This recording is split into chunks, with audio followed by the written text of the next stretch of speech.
Many of us stick to Windows or macOS for our laptops, especially for older adults and for students who are in college. But what if I told you that depending on your situation or your line of work, you could get by with a Chromebook? Don't believe me? Let's dive in and discover why a Chromebook could be just right for you.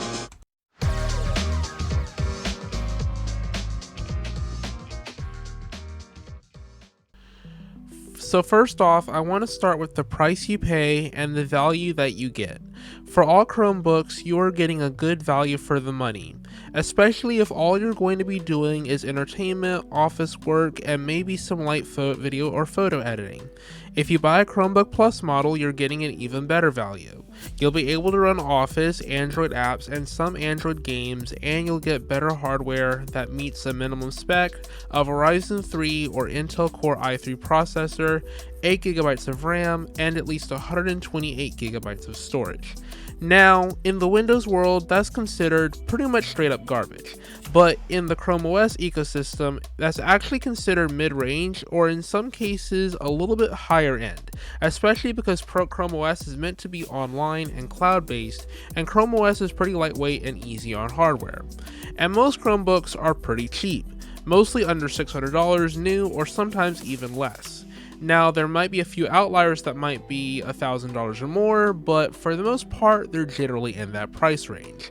Now, if the value is good, you're going to want more, and that's a good thing, but keep your expectations low. You won't always get above a 300 nit screen or OLED technology, and you won't always get high-end performance. No Chromebook I've seen has ever had a dedicated GPU, and Chromebooks are not really meant for gaming. However, the displays and performance on most Chromebooks are enough for most people. If you're doing office work or anything similar, you probably won't need a big amount of performance, and the battery life is amazing on Chromebooks for what it is.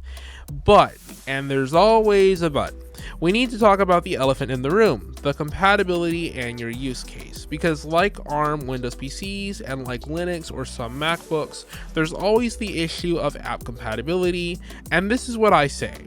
Look at all, and I mean all the apps you need and if they'll run on Chrome OS before you even look at or even think about before looking at a Chromebook. Especially if you're an engineer or a computer student or an art student, or maybe you're someone who does a lot of gaming, you will not, and I repeat, will not want a Chromebook because the app compatibility is just simply not going to be there. But for the average person who is, again, doing entertainment activities like watching movies, or for grade school students in elementary, primary, secondary, middle, high school, whatever you want to call it, and for office workers who only need word processing apps and maybe a light photo or video editor as a hobby, who doesn't need Adobe Suite, or maybe you don't need DaVinci Resolve, you can generally get by with a Chromebook. I've seen some of my friends do it where they always get by with a Chromebook because their major or their use case does not require a Windows app or macOS app anywhere in sight. So if this is you, then a Chromebook is probably going to be good for you, and if not, well, then stay away.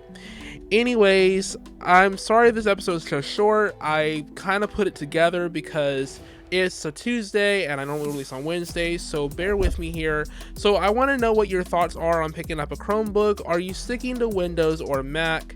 Do you need a different ecosystem? Let me know in the comments on Spotify, and hopefully I'll catch you guys next week for another episode. Hopefully it'll be more full length. Let me know again if you guys want to see anything else come to the podcast. I'm open to ideas. I'm HJ, and thanks for listening.